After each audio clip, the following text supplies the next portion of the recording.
Bonjour et bienvenue sur La Solidarité en avant, le podcast qui s'adresse aux organismes de solidarité internationale, mais également aux travailleurs et travailleuses humanitaires.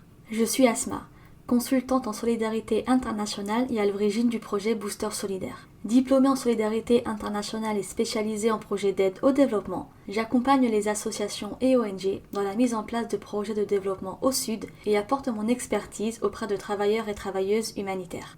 Dans ce podcast, je partage avec vous les clés pour développer votre projet de solidarité internationale et vous permettre d'en faire un projet éthique, impactant et durable en toute sérénité.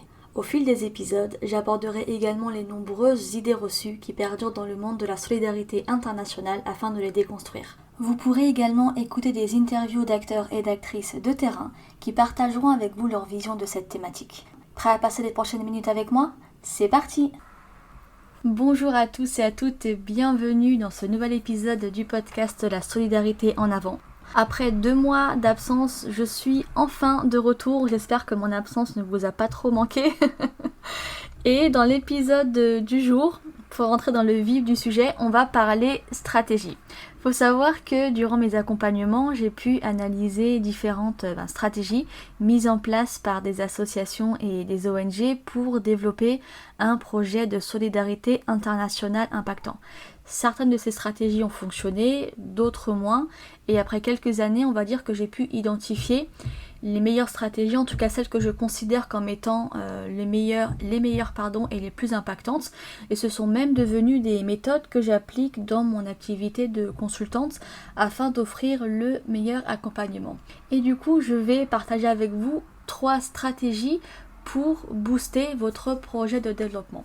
On commence par la première, donc prenez des notes. Il faut que vous proposiez des solutions inclusives. Et il est grand temps que les organismes de solidarité internationale assimilent un point. Un projet impactant est un projet inclusif. Et on dit d'une action inclusive qu'elle s'adapte aux particularités des personnes et qu'elle les prend en compte afin de répondre à leurs besoins sans faire de distinction. Et voilà la stratégie que vous devez intégrer à votre projet de développement afin de veiller à n'exclure personne, même si c'est fait par inadvertance. Et pour mettre en place cette stratégie, vous devez identifier et inclure les minorités qui sont les femmes, les personnes âgées ou encore les personnes à mobilité réduite. Et vous devrez en plus de cela identifier leurs besoins spécifiques pour veiller à bien y répondre. Vous devrez également identifier leurs obstacles qui limitent leur accès à ces actions de développement. Et en fait, tout cela va venir garantir un accès équitable leur permettant de bénéficier des mêmes opportunités et ainsi vous réduirez en fait le risque de mise à l'écart que peuvent déjà subir ces personnes dans la société. Pour vous donner un petit exemple, lors d'une précédente intervention dans une ONG spécialisée dans le WASH, nous avions comme projet de construire des latrines dans un camp de déplacés internes en Éthiopie qui était situé dans la région Somalie. Et le mot d'ordre de ce projet était d'inclure les minorités, donc notamment les femmes, en prenant en compte leurs besoins d'intimité et de sécurité. Et au terme du projet, le retour de ces bénéficiaires était plus que satisfaisant. Elles se sont senties incluses et écoutées, et pour nous l'objectif avait donc été atteint à ce niveau-là. Voilà pour ce qui est de la première stratégie. J'espère que vous suivez toujours parce qu'on va passer à la seconde qui est de mettre en place un système de suivi efficace. Cette stratégie de suivi, elle se traduit en fait par la mise en place d'un process clair vous permettant d'avoir les données nécessaires à votre besoin permanent d'information. Et elle est vraiment le garant d'une bonne gestion de projet. Et si je devais vous conseiller une seule stratégie à prioriser parmi les 3 que je vais vous citer, ça serait vraiment celle-là. Vous devez savoir que pour un bon suivi, vous devez être en mesure d'assurer la collecte et l'analyse d'informations qui sont tirées directement du terrain pour suivre les avancées de votre projet. D'où l'importance, et j'insiste sur ce point, de privilégier un suivi sur le terrain plutôt qu'à distance. Et pour ça, je vous renvoie à l'épisode de podcast qui traite de l'importance de faire appel à un partenaire local. Revenons-en à nos moutons. Donc, avant de lancer votre projet, Il est important pour vous de définir dans ce process de suivi les informations que vous souhaitez collecter, la méthode de collecte, mais aussi la méthode et les outils de suivi. Si vous procédez autrement et que vous définissez ce process en cours de route, en fait, vous ne serez pas en mesure de savoir quoi suivre, mais aussi comment, et vous allez rapidement vous retrouver avec une liste d'objectifs sans ordre de priorité, et vous ne saurez absolument pas quoi faire de ces objectifs, mais aussi des retours terrain que vous aurez. Sans oublier que cela va rendre vraiment difficile votre prise de décision, puisque vous n'aurez pas une image de l'évolution de votre projet. Pour ce qui est de la caractéristique des données à récolter, cela va vraiment dépendre des informations dont vous aurez besoin pour le suivi et va également dépendre du type de projet. Vous pouvez à la fois récolter des données qualitatives ou quantitatives. Moi, je vous conseille vraiment de partir sur les deux parce que j'estime qu'elles sont complémentaires. Et du coup, ces données à récolter, vous allez devoir les travailler dans le détail parce que tout votre suivi va reposer sur ces données qui vont remonter du terrain. Et cela va s'avérer très utile pour vous quand vous souhaiterez procéder à l'évaluation finale de votre projet ou que vous souhaiterez connaître en cours de route l'impact du projet sur l'environnement d'intervention, comme dit juste avant, pour vous aider à la prise de décision si votre projet en ressent le besoin à un instant T. Dernier point avant de passer à la stratégie suivante. Il faut savoir que dans ce process de suivi, vous devez définir le temps que vous allez lui consacrer. Et attention à ce que cela n'entrave pas la bonne conduite des opérations par manque de temps ou par manque de moyens. Lorsque j'étais en poste en tant que responsable desk dans une ONG, j'avais pour mission d'assurer le suivi et la conduite des projets WASH en Afrique de l'Est et Afrique de l'Ouest. Et le temps consacré à ce suivi a longtemps, et j'insiste sur le longtemps, était mon ennemi en impactant fortement ma capacité à conduire les opérations au point d'accumuler parfois un retard important. Et ce retard a longtemps été mon ennemi numéro 1. Et j'insiste sur le terme ennemi numéro 1 parce que quand vous accumulez du retard, forcément il faut le rattraper et le temps que vous consacrez à ce rattrapage, c'est du temps en moins pour la conduite des opérations, pour l'échange avec les partenaires, les bénéficiaires, pour le terrain, etc.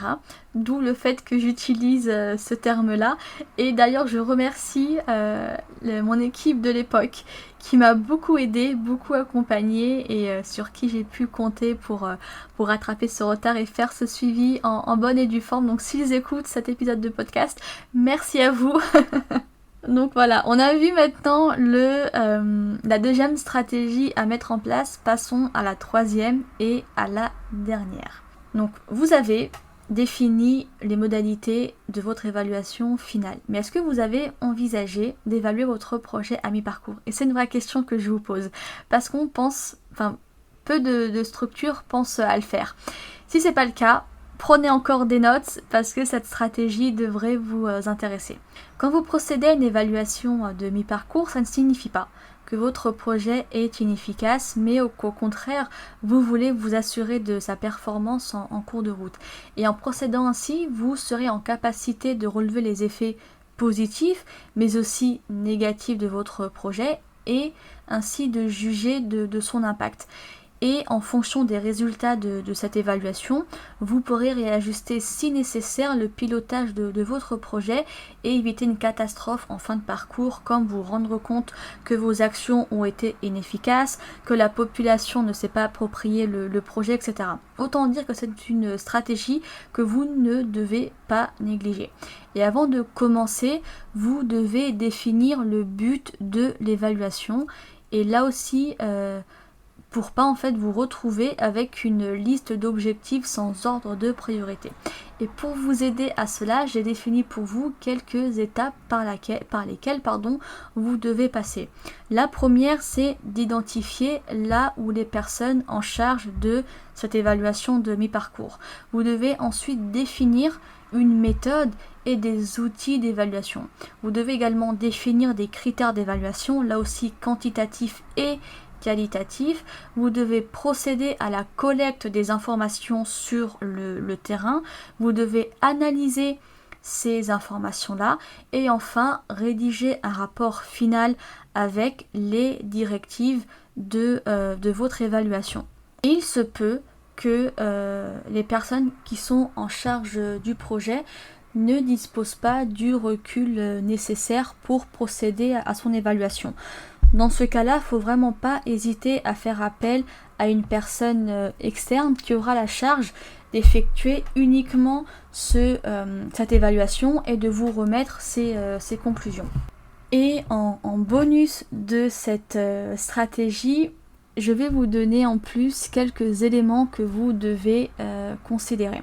Vous devez prendre en compte le contexte sécuritaire et saisonnier des zones à visiter afin d'être en capacité de réaliser cette action sans difficulté parce que la zone est inaccessible pendant la saison des pluies par exemple, parce qu'il y a un conflit armé qui empêche les déplacements ou qui les rend trop dangereux parce qu'il y a des restrictions de déplacement qui sont liées au Covid-19. Enfin, il y a encore plein d'autres éléments que vous devez prendre en compte.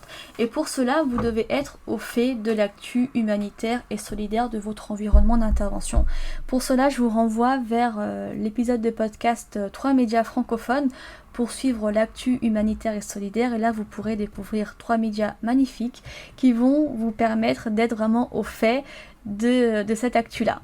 Et vous devrez également prévenir vos interlocuteurs locaux de votre action, de cette action d'évaluation, afin de vous assurer de leur disponibilité, mais aussi pour leur permettre de préparer les éléments nécessaires pour votre évaluation de mi-parcours. Et notez que cette évaluation de mi-parcours ne remplace en aucun cas le suivi du projet. J'en vois certains venir dire peut-être que c'est doublon autre. Pas du tout. Il faut savoir que cette évaluation de mi-parcours vient vraiment compléter le suivi, le process de suivi que vous mettez en place durant la conduite de votre projet. Ce sont vraiment 2 stratégies complémentaires. Voilà pour ce qui est des 3 stratégies à mettre en place pour booster votre projet de développement. J'espère que vous avez pris des notes. Si ce n'est pas le cas, pas de panique, rendez-vous sur le blog boostersolidaire.fr pour retrouver les notes de cet épisode du podcast. Pour récapituler avant de terminer cet épisode, pour un projet impactant, vous devez développer une politique inclusive, définir un process de suivi efficace et enfin procéder à une évaluation de mi-parcours. Et ces stratégies-là ne doivent pas être écartées de votre stratégie globale au risque d'en subir les conséquences lors de la conduite de votre projet. Et croyez-moi, ces conséquences peuvent remettre en cause toute votre action. Merci à vous d'avoir écouté ce podcast jusqu'au bout. S'il vous a plu, rendez-vous sur les différentes plateformes d'écoute ainsi que sur le site Booster Solidaire pour en découvrir d'autres et n'hésitez pas à me soutenir en laissant 5 étoiles. Retrouvez l'ensemble des notes de ce podcast sous forme d'articles sur le site Booster Solidaire. Pour aller plus loin, abonnez-vous à mon contenu privé pour bénéficier de mes conseils et astuces ainsi que de contenus enrichissants et gratuits pour renforcer vos compétences. On se donne rendez-vous au prochain épisode. Belle journée à vous, où que vous soyez.